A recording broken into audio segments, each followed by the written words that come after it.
Ang Ginoo manaa kaninyo. Manaa sa kanimo. Pagbasa gikan sa Santos nga Ebanghelyo sumala ni Lucas. Himayaon ikaw, O Ginoo.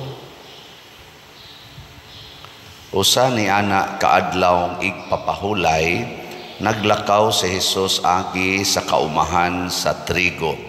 Unya ang iyang mga tinun-an nangutlog mga uhay sa trigo ug tapos nila kini kusukusua sa ilang mga kamot, ilang gikaon ang lugas. Apan pipila sa mga Pariseo miingon, nganong nagbuhat man kamo ni anang gidili sa atong balaod nga buhaton sa adlaw nga igpapahulay? Si Jesus mitubag kanila, wala ba kamo makabasa sa gibuhat ni David sa dihang gigutom siya ug ang iyang mga kauban? Misulot siya sa balay sa Dios ug mikuha sa pan nga hinalad ngadto sa Dios. Unya mikaon siya niini ug ang iyang mga kauban iya usab nga gihatagan sa pan. Apan gawas lamang sa mga pari, gidid-an ang tanan sa atong balaod sa pagkaon sa pan nga hinalad ngadto sa Dios. Ug si Jesus midugang sa pag-ingon, ang anak sa tao maoy magbuot sa angay buhaton sa adlawng igpapahulay. Ang Ebanghelyo sa Ginoo. Dayon ikaw, O Kristo.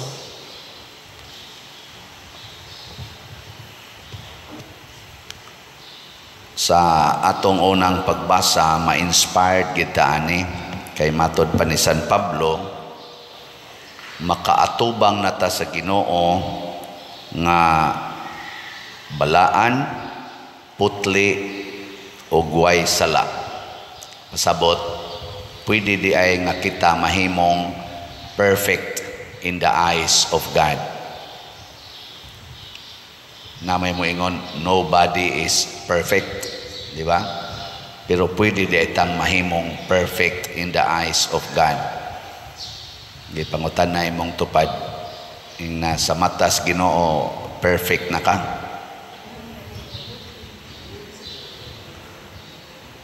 Kay pulos man kita sadaan, matod pang San Pablo, mga kaaway man kita sa Ginoo tungod sa atong mga sala. Pero naadi ay gihimo ang Ginoo aron mahimo tang perfect. Og unsa man na, nagpakamatay siya para nato. Ang kamatayon ni Jesus nga mao ang ikaduhang persona sa Dios mao'y naghimo natong perfect in the eyes of God. Iya tang gipakamatyan. Dili ni buhat sa tao, buhat ni Ginoo. Why usa nato nga makaingon sa akong pagsigig simba, siging liktor, siging pari, siging madre, luhod anang gikaspultahan nga ripadong sa altar, siging 2,000 Hail Mary, overnight vigil, Alliance of Two Hearts, sa tanang igsasabong, scapular, Sagrado Corazon, Dalia Milagrosa, pahinungdan gina tibuok gabi hangtod na gyud sunod adlaw, sikig yung rosaryo nga mao nay makapahimo natong balaan. Bisan gani ang atong mga maayong buhat dili makapahimo natong balaan. Unsa ra man gi makapahimo? Ang kamatayon ni Kristo. Sige, lingi ay mong tupad ing nagipakamatyan ka Ginoo. Ing na ba? Hewa ra ba na siya mahibaw? Nagipakamatyan na siya Ginoo. Ingon ana ta kapinangga sa Ginoo, siya'y gahimo nato, kita'y nagsupak-supak niya, pero iya pagitang gipakamatyan. Na karon unsa ra may atong misyon? Unsa may misyon nato? Muilagid ta nga ang Ginoo maoy atong hinabang.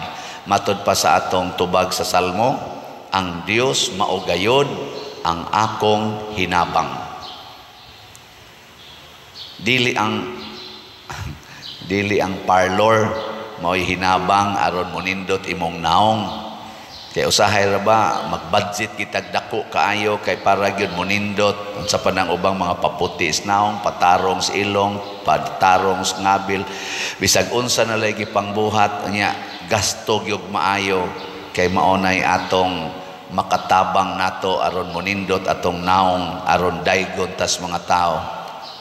Dili ang pagdaog sa barangay eleksyon og mga konsihal hasta ng mga iski maoy atong hinabang aron ta monindot sa matas mga tao.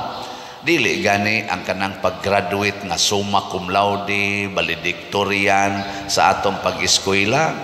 Dili nang pagpasar sa board exam, bar exams o nya top notcher gyud nga maoy makatabang aron kita nindot tan-awon sa katilingban. Ayaw pagsalig ana, ayaw sad pagsalig anang imong yuta o kanang imong balay nakikural ginimog maayo nga mao ginay imong hinabang kay maglinog wa na lusno nang imong balay bugawas gyud ka nang imong kural magtulda ka dito sa gawas, di ba? Di na makatabang masunog ng imong balay na magpanawag gyud kag tabang sa bumbero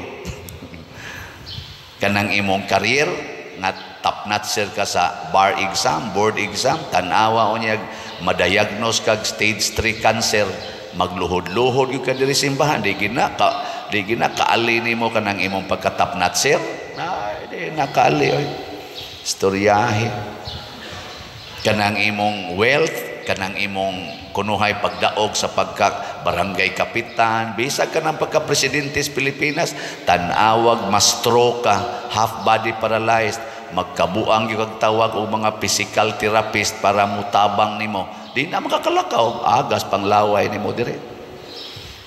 Bisag presidente pa kas Pilipinas, bisag ganing Santo Papa, si anhing St. John Paul II, kurug-kurugan itong kamot, agas panglaway dire. Bisag Santo Papa, di kapugo ngay ngita gyud caregiver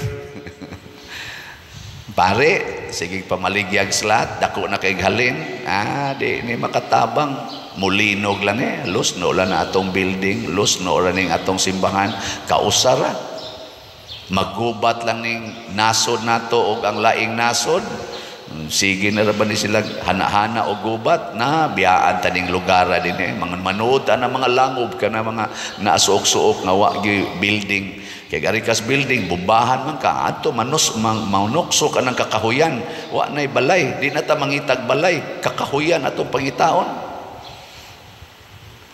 Kasabot na mo, may hilingi ay mong tupad. Yung nawa ginay kapuslanan ang imong gihaguan karon. Yung nawa ginay kapuslanan.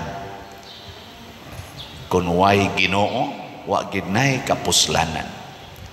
Wa gyud mao na siya ay gyud pagsalig ana kanang imong diet diha aron di na ka masakit na istoryahe hasta nang namaligya anang imong diet mamatay ra na kadiyot ra kay na atakihon nang butang-butang pa ka na mga relo diri nga magmonitor sa imong heartbeat sa imong gidalion sa imong lakaw ba silas lang ka mamatay ra na hasta gahimo ana dugay nang nangamatay ang uban. Kunway Ginoo, wa kapuslanan. Di ba? Nakaron, matod pa ni Hesus sa atong ebanghelyo, sunda si David, sunda ang mga pari, sunda ang mahal nga Birhen Maria. Unsa may ilang gibuhat? Nagpakahimong sulugoon sa ebanghelyo. Matod pa ni San Pablo diri sa atong unang pagmasa, ako si Pablo, nahimong sulugoon niining ebanghelyo nga giwali ngadto sa tanang mga tao. Sulugoon unta ta sa ebanghelyo, translator unta ta sa ebanghelyo dinhi sa kalibutan sa atong pulong og buhat. Yes, mga sayop ta. Ako, siguro masakpan ko ninyong naaday ko'y kabit. Di ba? Luwa di batasa di Patriciano na ama di kabit di ay. Ana, sakop na muna ko. Unsa may inyong isulti nako? Kamong nakapalit og slat, unsa inyong isulti? Animal ding paria. Giilad lang di ay ta. Di ba? Sige, ako animal nako sa inyong tanaw. nya madri pa gyud ang nakabit, animal ding madri ha, di duha nakabuok. kaaway na mininyo ana nya karon ang ebanghelyo nag-ingon man ang paghinulsol ug ang pagbasol nga mapaubsanon maoy dawaton sa Ginoo, dili kanang mga halad ug mga sakripisyo. Magbasol mamis madre ter magbuwag na ta, sayop gini atong gibuhat nya maghilak dayon ang madre nga mobuwag, sige Father buwag na ta kay ang Ginoo labaw gyud nato. Ako sad hilak sa ko nuguna ato sige kana lang gyud kanang buwag na lang kita kay sundon ginatong Ginoo sugod karon magpakauwaw tag atubang aning kamatuoran nga ikaw ug ako nangadagma kita niining maong sala. Ana unsa mas matas Ginoo katong madre ug ako, perfect or imperfect? Uy, perfect. Nya mo ingon dayon ang kaning mga lektor, tulisokon ko ing misa nako dire, ikaw pa dir wa kay batasan, imo laming giilan.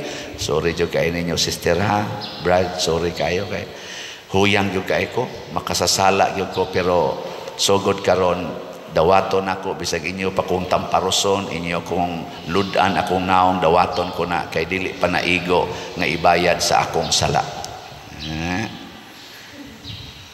Kinsa may maimperno ron? Ang lektor, ang lay minister nga nagsigig tulisok sa pari nga mahinulsolon nga nagpakahimong sulugoon sa ebanghelyo, sama ni San Pablo nga niangkon, dili ko takos nga tawgog apostol sa Ginoo kay manglulutos ko, gilutos nako ang mga nagsunod ni Kristo, gipamatay nako ang uban, gipapriso nako ang uban, pero karon nahimo nakong sulugoon, apan dili ko takos. Iyan ang gisangyaw. Nahimo si San Pablo nga perfect. Gani sa iyang pagka-leader sa atong simbahan, gitawag siya og the pillar. Sila mang duha San Pedro, the two pillars of our church. Ngano man, kamaong magpaubos, kamaong magpaulipon sa ebanghelyo. Muna ikaw asawa, ang imong bana naghilak na nga niangkon nga naa siya kabit nga 5 na kabuok, dawata kay perfect na sa ay sa Ginoo, nya ikaw magsige kag kasuko niya kay imo gitong ihapon ang katong 5 kabuok kabit nga na disgrasya siya didto. Unsa may dangatan nimo? Nahimo na kang kaaway sa ebanghelyo, kay ang ebanghelyo nag-awhag man sa paghinulsol sa atong mga sala ug pagbasol ug paghigugmas mga makasasala. Nganong di man ka bagpaulipo ni ana? Muna si David kay nagsunod mas Ginoo, nag-alagad mas Ginoo, wa makasa bisag nikaon siya sa pan nga supak sa balaod, kay ang mga pari ray mukaon ato. Di ba naa magigahin nga pagkaon sa pari no? Usahay mahapakan pag inang kamot sa mga bata kay labi nag-adto ang pari mukaon inig pista nya ang bata muhikap sa kanang anamang sudan nga kuan ba giandam, huy para das pari, unang bata mulakaw in taong kusbot kay igdam buang ning pari, mahapakan lang noon tani. Ako pa'y sige gukod atong manok kay paihaw karon di na ta kahikap nga luto na hinoon. Ngano man kay itagana gis pari.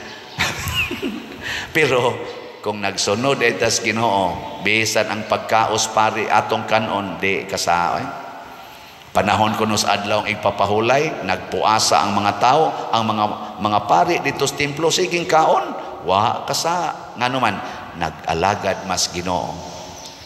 No, bitaw din kita sige tagbaligya aning mga slots, di gid ni sala ngano man ato maning ialagad sa Ginoo. Na mo ingon ako, Pader, imo ginang isingit ng imong slot, mura na jud kag na maligya, mura kag negosyante. Nako, wa inyo ra nang huna-huna kay gialagad manis Ginoo, dili ni sala nga atong word nga pamaligya, kay wa man ni ginansya, pulos man ni siya, pulos ni siya kapital. Tanawa unsaon paginansya ana nga dako pagitag bayron non sa atong kumbintong gitukod. Ikahuman sad ana, wa hunong masad ni ato mga slat-slat. Ana hunong naman gani kay ato man gisiguro kining umaabot nga dakong event sa atong Archdiocese. Kita yung mo host sa National Retreat for Priests karong November 7 to 9. Nya kuwangan og mga 10 million ang atong budget. Mo na karon atong gi-raise ning 10 million na maligya tag holy pads. Unsa man ning holy pads? Holiness, peace and divine salvation. Kay ang tema ni ining maong retreat sa mga pari, priesthood, a call to holiness. Sa may tanaw ninyo namong mga pari, balaan o bulaan? Balaan o buangon? Ang sa inyong tanaw? O gusto mo nga mabalaan ang pari, paapilas retreat niya aron makaapil palitig slat. Di ba? Salamat sa namalit ha. Namaligya tag 100,000 ka holy pads. Anya tag 100 pesos per slot. As of yesterday, ang atong halin niabot na og 17,688 ka slots. Patpat. Para nako maoning mga tawhanang namalit ang miila nga ang Dios gyud mo ilang hinabang. Kay kanang uban nga ang ilang hinabang ang ilang kwarta, di gyud mo palit. Kaya ang ilang ang kwarta mo ilang hinabang. Salamat sa namalit. Unya sa ato sang special slot nga natapos gahapon ang atong gibudgetan para sa atong 10th foundation anniversary ug sa ato sad nga pagsaulog sa birthday ni Mama Mary. Malampuson sa kay atong pagsaulog ngadto sa mga kapilya, sa mga eskwelahan ug dinhi sa atong simbahan.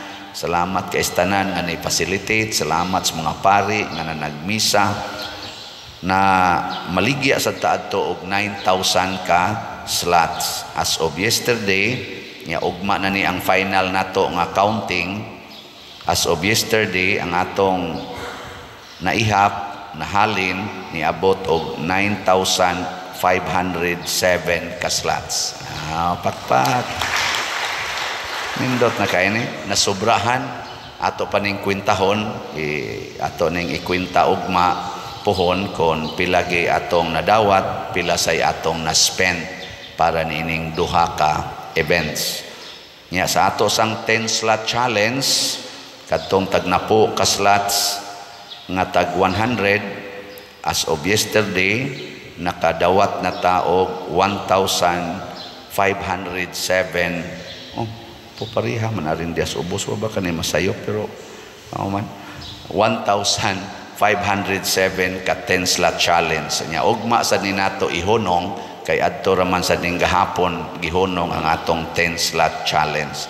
So kini siya tag 100 pesos imong iserbisyos Ginoo atong tipo-tipoon isip mga simbahan nga nag-alagad og nahigugma sa Dios mahitabo gyud nga malampuson ang dagkong event sa atong simbahan nga makapalambo sa atong pagtuo mao na gikinahanglan sa Ginoo nga atong tabangan nga ang mga kalihukan sa simbahan sa pagsabwag sa pagtuo o pagpalig-on sa pagtuo maoy atong tabangan dili nang magsigitag sabwag anang mga TikTok lang diha nga palit siksi-siksi sa lawas pagwapagwapas naw pagwapo-gwapo patsoy-choy sabwag anang premarital sex anang sabwag anang porn sabwag anang mga sugal online sugal porti nagyong kusuga maunay atong hunongon nga maningkamot ta pagsunod sa Ginoo mahitabo ra gid ning tanan kung mahimotang sulugoon sa ebanghelyo. Sige katapusang lingi sa imong tupad. Ingna. Sugot ka, mahimo ka na kong sulugoon. Ingna.